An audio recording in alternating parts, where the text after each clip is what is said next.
कि इस 14 अगस्त को झंडियों के साथ साथ ये भी अपने घरों के अंदर जो है वो लगाएं, ताकि जो है वो हम अपने शहर को, फिर अपने मुल्क को सरसब्ज़ व शादाब कर सकें।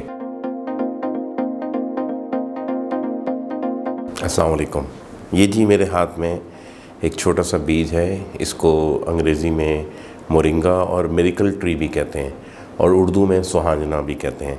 ये पौधा जो है वो बहुत आसानी से जो है वो ग्रो कर जाता है और एक साल में ये 22 फीट तक जो है वो पहुंच जाता है। तो इसकी फलियां भी निकलती हैं, वो भी खाई जाती हैं, इसके फूल भी खाए जाते हैं, इसके पत्तों को भी पीस के खाया जाता है, इसको सालन में भी डाला जाता है, इसको गोश्त के साथ भी खाया जाता है, बहुत सारे तरीक़ों से खाया जाता है और ये बहुत जल्दी जो है वो ग्रो करता है।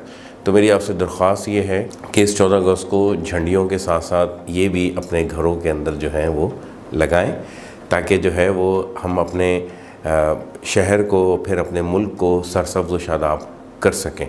बहुत शुक्रिया। अस्सलाम वालेकुम। 14 अगस्त मुबारक हो।